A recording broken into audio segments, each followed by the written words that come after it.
Kisah Wali Songo Sunan Kalijaga, dakwah dengan wayang dan tembang Jawa.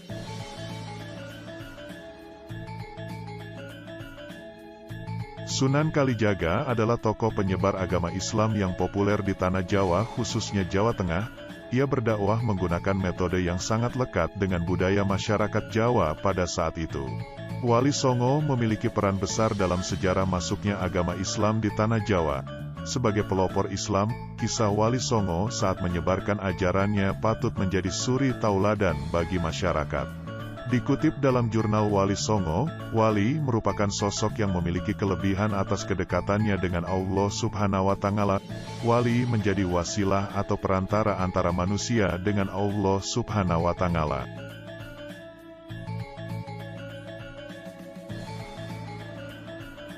Wali berasal dari bahasa Arab dari kata waliullah yang berarti orang yang dicintai dan mencintai Allah Subhanahu wa Ta'ala. Sementara itu, Songo berasal dari bahasa Jawa yang berarti 9. Sehingga kata Wali Songo diartikan sebagai 9 orang yang mencintai dan dicintai Allah Subhanahu wa Ta'ala. Mereka mengemban tugas suci untuk mengajarkan agama Islam. Salah satu Wali Songo yang menyebarkan syiar Islam di Jawa Tengah adalah Sunan Kalijaga. Dikutip dari buku Sunan Kalijaga, Raden Said, karangan Yoyo Rahayu Basuki, Sunan Kalijaga lahir pada tahun 1450 Masehi. Nama aslinya Raden Said, ayahnya seorang adipati Tuban, Tumenggung Wilatikta atau Raden Sahur.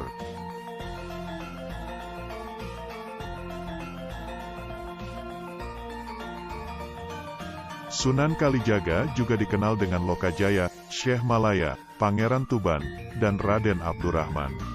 Dikisahkan, pada masa remaja Sunan Kalijaga suka merampok.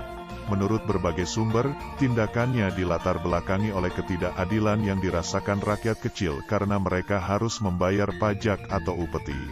Akhirnya ia membongkar gudang makanan lalu mencuri dan membagikannya kepada orang-orang yang membutuhkan. Namun, tindakan yang dilakukannya justru membuat ayahnya merasa malu, sehingga ia diusir. Dikisahkan pada suatu ketika, Sunan Kalijaga hendak merampok tanpa diketahui ternyata orang yang menjadi sasarannya adalah Sunan Bonang. Akhirnya Sunan Kalijaga dibimbing oleh Sunan Bonang untuk menjadi muridnya. Inilah yang menjadi cikal bakal perubahan nama Raden Said menjadi Sunan Kalijaga hingga menjadi penerus dakwahnya.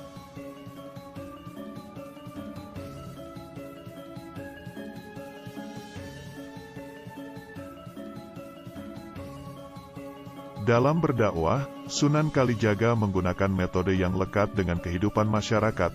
Pada saat itu masyarakat Jawa kental dengan seni dan budaya seperti wayang dan gamelan. Agama yang tengah berkembang pada saat itu adalah Hindu dan Buddha.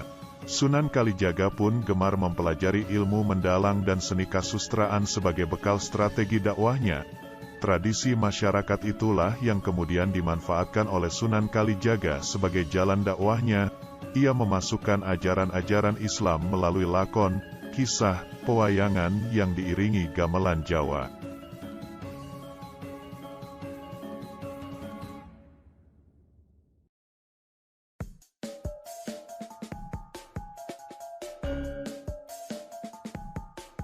Beberapa kisah dalam pewayangan berhasil digubah oleh Sunan Kalijaga agar mudah diterima oleh masyarakat.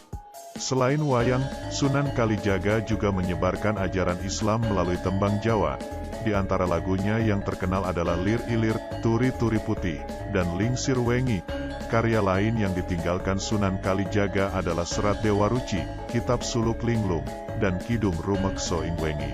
Ajaran-ajaran yang disampaikan Sunan Kalijaga lewat wayang dan tembang Jawa mudah tersampaikan ke masyarakat. Itulah yang menjadi kelebihan Sunan Kalijaga dalam mengajarkan Islam di wilayah Jawa.